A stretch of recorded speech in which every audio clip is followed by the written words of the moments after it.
പഴയ നിയമത്തിലെ പൂർവ്വപിതാവായ ഇസഹാക്കിൻ്റെ ജീവിതത്തിലെ ചില സവിശേഷതകളെക്കുറിച്ചാണ് ഈ വീഡിയോയിൽ നമ്മൾ ചിന്തിക്കുന്നത്.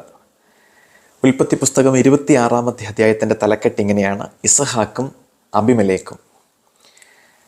26-ാമത്തെ അധ്യായം നമ്മുടെ മുമ്പിൽ വിവരിക്കുന്നത് ഇസഹാക്കിൻ്റെ ജീവിതത്തിൽ ചില പ്രതിസന്ധികൾ ഉണ്ടാകുന്നതാണ്. കലഹങ്ങൾ ഉണ്ടാകാൻ സാധ്യതയുള്ള ഒരു സാഹചര്യം ജീവിതത്തിൽ രൂപപ്പെടുന്നു. ഇതാണ് ഇതിൻ്റെ പശ്ചാത്തലം.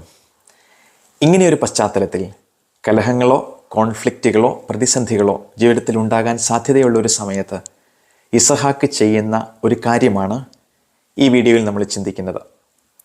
ഉൽപ്പത്തി 26-ന്റെ 1-ാമത്തെ വാക്യം നമ്മളിങ്ങനെ വായിക്കും: അബ്രഹത്തിൻ്റെ കാലത്തുണ്ടായതിനു പുറമെ മറ്റൊരു ക്ഷാമം കൂടി ആ നാട്ടിലുണ്ടായി. ഇസഹാക്ക് ഗാരാറിൽ ഫിലിസ്ത്യരുടെ രാജാവായ അബിമലേക്കിൻ്റെ അടുത്തേക്ക് പോയി.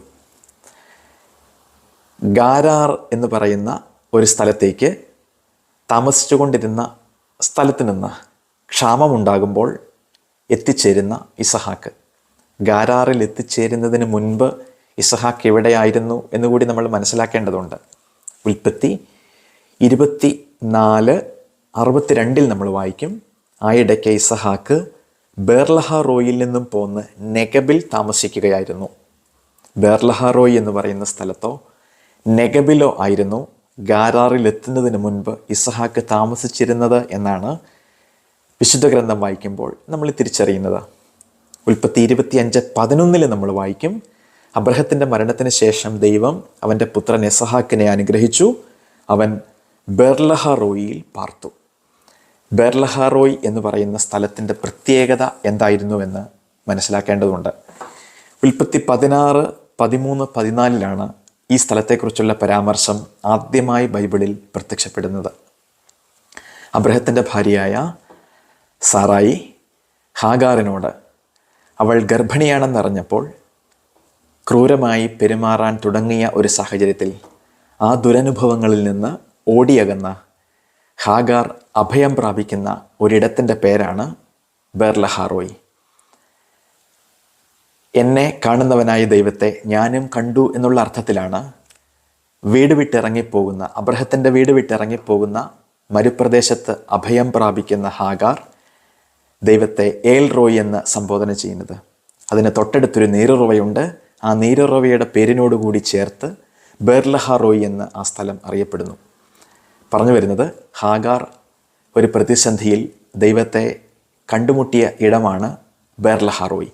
ഗാരാറിൽ എത്തുന്നതിന് മുൻപ് ഇസഹാക്ക് താമസിച്ചിരുന്നത് ബേർലഹാറോയ് എന്ന് പറയുന്ന സ്ഥലത്തായിരുന്നു എന്ന് പറയുമ്പോൾ ഹാഗാർ പ്രതിസന്ധിയിൽ ദൈവത്തെ കണ്ടെത്തിയ ഒരിടത്തായിരുന്നു ഇസഹാക്ക് താമസിച്ചിരുന്നത് എന്ന് വിശുദ്ധ ഗ്രന്ഥത്തിൻ്റെ പശ്ചാത്തലത്തിൽ നമ്മൾ തിരിച്ചറിയുന്നു. ഉൽപ്പത്തി 26 മടങ്ങി വരാം. 26-ാമത്തെ അധ്യായത്തിൻ്റെ 3-ാമത്തെ വാക്യത്തിൽ അബ്രഹത്തിന് ദൈവമായ കർത്താവ് കൊടുക്കുന്ന അനുഗ്രഹങ്ങളും ആശീർവാദങ്ങളും ഇസഹാക്കിൻ്റെ ജീവിതത്തിൽ അതേപടി വയ്ക്കുന്നതാണ് നമ്മൾ കാണുന്നത്. കർത്താവ് പ്രത്യക്ഷപ്പെട്ട് അവനോട് പറഞ്ഞു: ഈ നാട്ടിൽ തന്നെ കഴിഞ്ഞുകൂടുക, ഞാൻ നിൻ്റെ കൂടെ ഉണ്ടായിരിക്കും, ഞാൻ നിന്നെ അനുഗ്രഹിക്കും, നിനക്കും നിൻ്റെ പിൻതലമുറക്കാർക്കും ഈ പ്രദേശമെല്ലാം ഞാൻ തരും, പിതാവായ അബ്രഹത്തോട് ചെയ്ത വാഗ്ദാനം ഞാൻ നിറവേറ്റും, ആകാശത്തിലെ നക്ഷത്രങ്ങൾ പോലെ നിൻ്റെ സന്തതികളെ ഞാൻ വർദ്ധിപ്പിക്കും, കൂടെ ഉണ്ടായിരിക്കുമെന്ന ഉറപ്പും ആകാശത്തിലെ നക്ഷത്രങ്ങൾ പോലെ സന്താനങ്ങളെ തരുമെന്ന ഉറപ്പും അബ്രഹത്തിന് കൊടുത്തതുപോലെ തന്നെ മകനായ ഇസഹാക്കിനും ദൈവമായ കർത്താവ് കൊടുക്കുന്നതാണ് ഉൽപ്പത്തി 26-ന്റെ തുടർന്നുള്ള വാക്യങ്ങളിൽ നമ്മൾ വായിക്കുന്നത്. 12-ാമത്തെ വാക്യത്തിലേക്ക് വരുമ്പോൾ ഇസഹാക്കിൻ്റെ ജീവിതത്തിലുണ്ടായ പ്രതിസന്ധി നമ്മൾ കൂടുതൽ തിരിച്ചറിയുന്നു. ഇസഹാക്ക് നാട്ടിൽ കൃഷി ഇറക്കി. അക്കൊല്ലം തന്നെ 100 മേനി വിളവെടുത്തു. കർത്താവ് അവനെ അനുഗ്രഹിച്ചു. അവൻ അഭിവൃദ്ധിപ്പെട്ടുകൊണ്ടേയിരുന്നു. ക്രമേണ അവൻ സമ്പന്നനാവുകയും ചെയ്തു. അവന് ധാരാളം ആടുമാടുകളും പരിചാരകളും ഉണ്ടായിരുന്നു. അതുകൊണ്ട് ഫിലിസ്ത്യർക്ക് അവനോട് അസൂയ തോന്നി.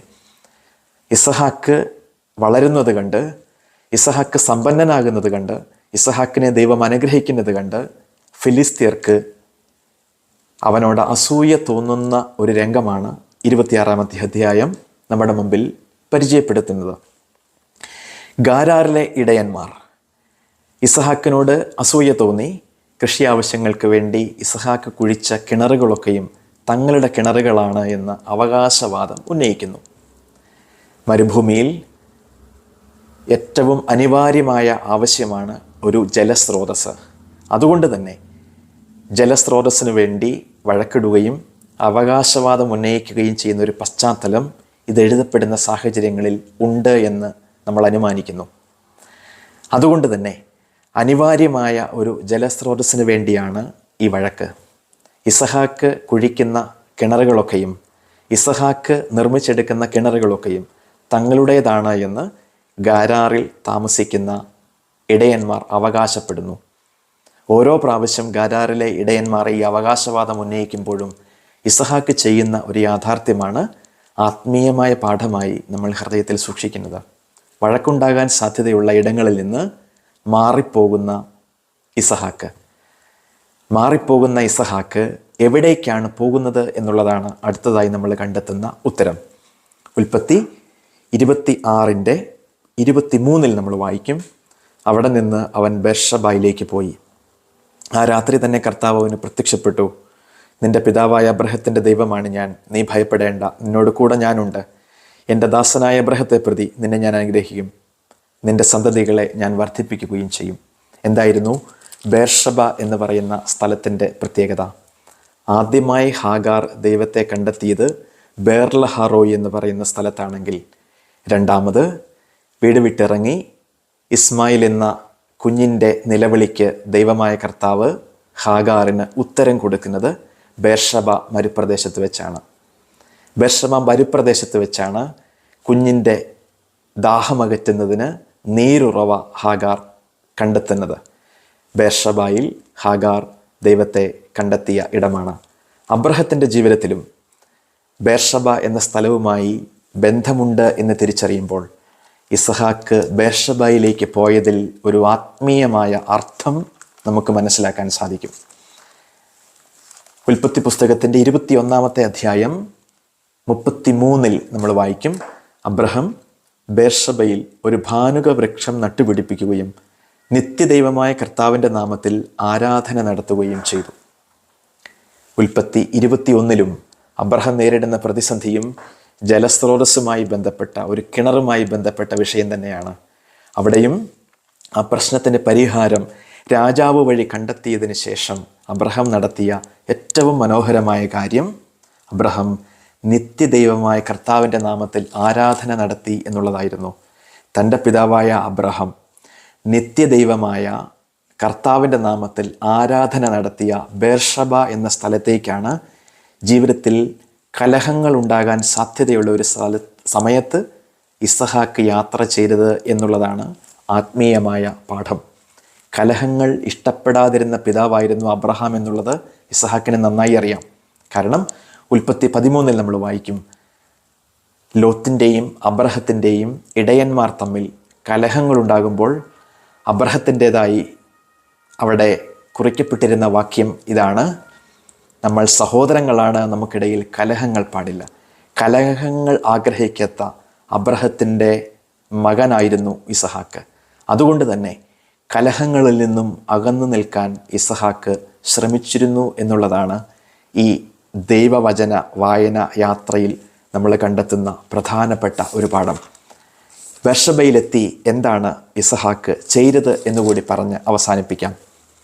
അതിനാൽ ബേർഷബയിൽ അവൻ അവിടെ ഒരു ബലിപീഠം നിർമ്മിച്ചു, കർത്താവിൻ്റെ നാമം വിളിച്ചപേക്ഷിച്ചു. അവൻ അവിടെ കൂടാരമടിച്ചു. ഇസഹാക്കിൻ്റെ ഭൃത്യന്മാർ അവിടെ ഒരു കിണർ കുഴിച്ചു. കിണറുകൾ തങ്ങളുടെ സ്വന്തമാണ് എന്ന് അവകാശപ്പെട്ട ഗാരാറിലെ ഇടയന്മാരുടെ ഇടത്ത് നിന്ന് ഓടിയകന്ന് പിതാവായ അബ്രഹാം ദൈവത്തെ ആരാധിച്ചൊരു സ്ഥലത്ത് വന്ന് മറ്റൊരു പരിഹാരത്തിന് വേണ്ടി പരിശ്രമിച്ച് ബലിപീഠം പണിത് ദൈവത്തിന് ആരാധന നടത്തുന്ന ഇസഹാക്ക് പഠിപ്പിക്കുന്നത് വലിയ ഒരു ആത്മീയ പാഠമാണ്. കലഹങ്ങൾ ഉണ്ടാകാൻ സാധ്യതയുള്ള ഇടങ്ങളിൽ നിന്ന് ബലിപീഠം നിർമ്മിക്കുന്ന ഇടങ്ങളിലേക്ക്, ബലിയർപ്പിക്കുന്ന ഇടങ്ങളിലേക്ക് യാത്രയാകണം എന്നുള്ള ആത്മീയ പാഠമാണ് അത് എന്ന് ഞാൻ വിചാരിക്കുന്നു.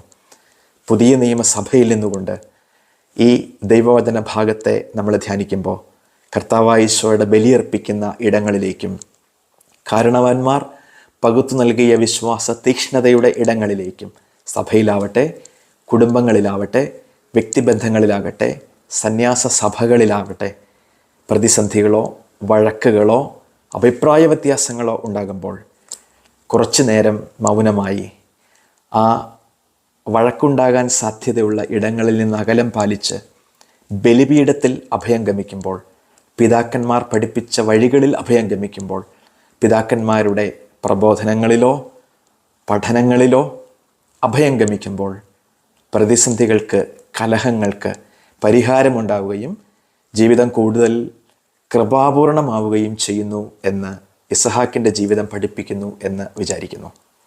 ഇസഹാക്കിൻ്റെ ജീവിതത്തിലെ ഈ ആത്മീയ പാഠം കലഹങ്ങളിൽ നിന്ന് അകന്നു നിൽക്കാനും ബലിപീഠത്തെ അഭയം ഗമിക്കാനും ദൈവത്തിന് ആരാധന നടത്തി ദൈവമായ കർത്താവിൻ്റെ നാമം വിളിച്ചപേക്ഷിച്ച് ആരാധിക്കുന്ന കൂട്ടായ്മയുള്ള വിശ്വാസ സമൂഹമായി നമ്മുടെ വ്യക്തി സഭകളും സഭാസമൂഹങ്ങളും കുടുംബങ്ങളും രൂപപ്പെടാൻ പ്രാർത്ഥിക്കുകയും ചെയ്യാം.